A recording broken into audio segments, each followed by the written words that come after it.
Good morning to all of you. Now I am with the next map of the series of maps which we will be solving. This is map number 5 or plate number 5. In this map, what is important is that we have two different sequence of rocks. We have two different sequence of rock. This is the first sequence and this is the second sequence. In previous maps, we have solved rocks of one sequence only.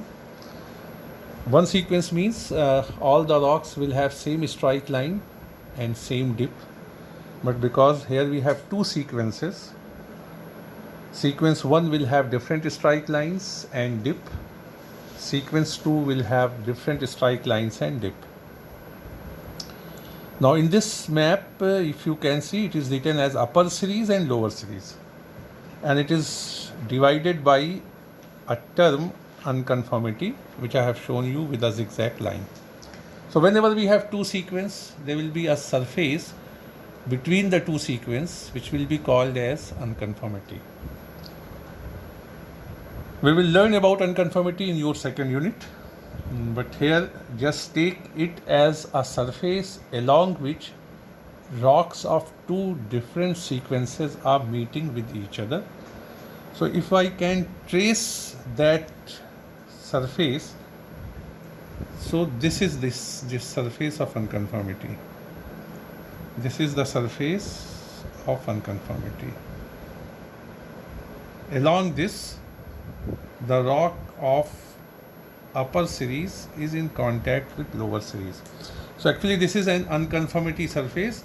Unconformity surface is always the lowermost contact of the older rock of upper sequence. Lowermost contact of upper rock of the sequence. Now in this map we have two rocks, siltstone and clay stone. So in this, the rock which is older, the contact of that very rock, the lower contact of that very rock will be the unconformity surface. Now in this map, I have selected a section that is DA section, and this DA section is, I am taking it as a dam axis. And if you can see, I have shown two rivers, river 1 flowing in this valley and river 2 flowing in this valley. So I have got a dam axis which will be covering these two valleys. So it will be two gorge dam. As you know that we have a very famous dam in China which is known as Three Gorges Dam. So if I make a dam along this axis DA, so it will be Two Gorges Dam. You see, dams are first made in the minds of administrative persons, or in the minds of politicians. Then it is made on paper, and then it is finally made on the ground.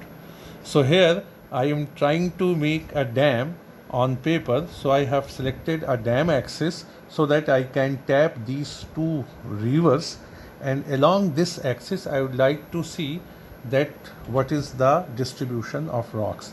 Now because we have two different sequence of rocks, I have to draw at least two strike lines on both the sections. Two strike lines on one contact of upper series and two strike lines on one contact of lower series. So I am drawing this strike line first on this contact of upper series. If you can see here, this is the first strike line which I have drawn. On the contact between siltstone and clay stone, on the same contact I will try to draw another strike line. So I have found the two contacts and contours cut points here and here. This is another strike line. This one is a strike line of 600 meters, and this one is a strike line of 500 meters. Be sure that the two strike lines should be on same contact. This strike line of 600 meter has got a value of 400 meter if you see here. So this is a common strike line on both the contact. That means it is giving you the thickness of this rock, that is 200 meters. So by drawing strike lines, we can also work out the thickness. So I have drawn two strike lines on one of the contact of upper series. Now I will draw two more strike lines on any of the contact of the lower series. So if you can see, this is a strike line of 300. I am taking this point and this point. So this is a strike line of 300 meters. And on this very contact I can find a strike line here which is of 200 meters. There are other places also where you can draw two strike lines. There are other places also. For example, if I want to draw a strike line, I can draw a strike line here also.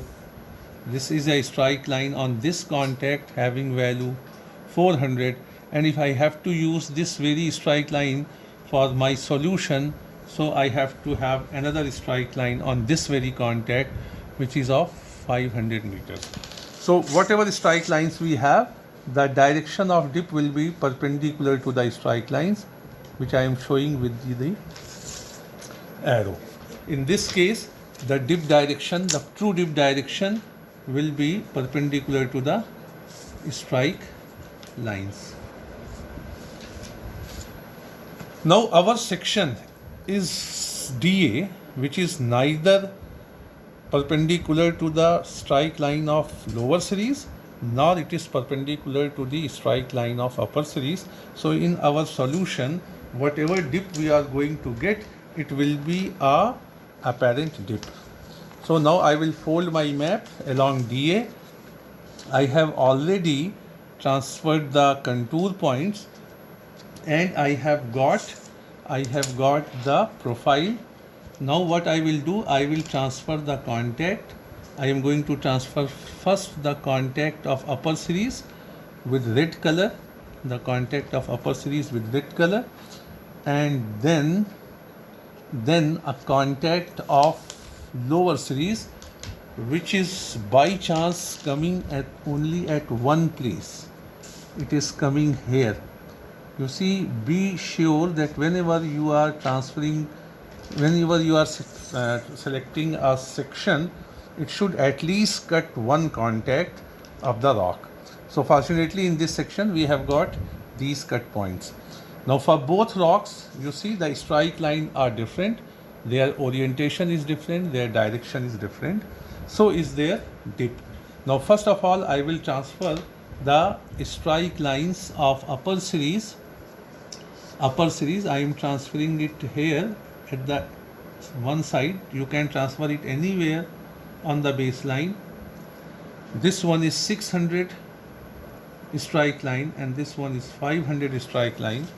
Below 500 we will take 1 centimeter and we will get the dip.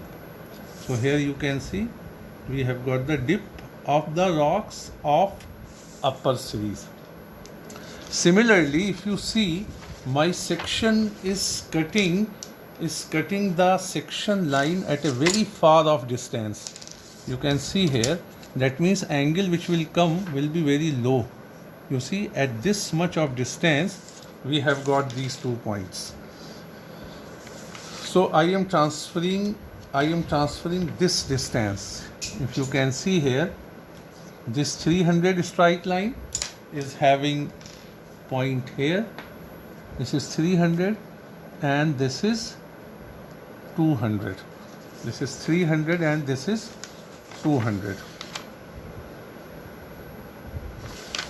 So I have got these two strike lines. So the angle will be very less actually, because the distance is very large. So this is the point of 200 meters. This is the point of 300 meters.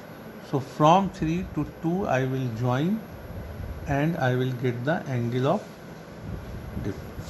This is the angle of dip of the lower series of the rock. Now I will transfer the contacts. I will transfer the contacts parallel to the angle of dip which we have got. This is the first contact parallel to the dip of the upper series. This is the second contact which is parallel to the dip of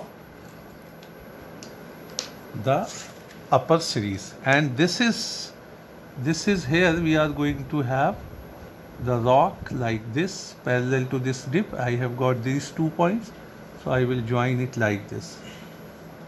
This contact we have got in our section line. Now if I put the symbol of the rock, if you start from this point, this is this rock, and here we have this rock. This is the unconformity surface, and this is the contact above which we have rock sandstone. This is all sandstone. This is all sandstone. This is all what we have got, the sandstone. In the valley we were seeing a rock which has this kind of pattern,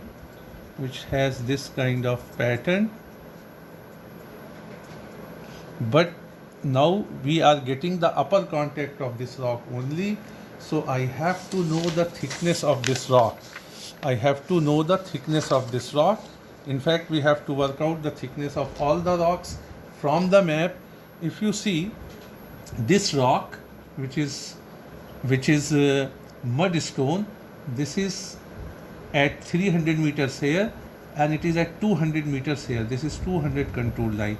So that means the thickness of this rock is 100 meter. Below this we will have this rock. So here we have got thickness of this rock. You can see the thickness of this rock also. Here it is 400 and here it is 600. So the thickness of this rock is 200. The thickness of this rock is 100. The thickness of silt stone we have already worked out. It is 200 from the help of strike lines. So we are almost got the thickness of rock mudstone, which will be solving our section to the full extent. I am taking 1 centimeter as thickness of this rock is 100 meter. So I have got this point. This I am working out. This contact is being worked out indirectly by using the thickness of the rock from the map. So this is the rock which we have got here, and below this we have this rock. Below this we have got this rock. So this is the oldest rock actually. This is the oldest rock. The index in this map is not correct. So you see, this is actually oldest rock. So this should come at the bottom. The index in this map is purposely made incorrect, and it is the task given that we will be able to solve this map and we will be able to correct the order of the map. So this much about the section DA.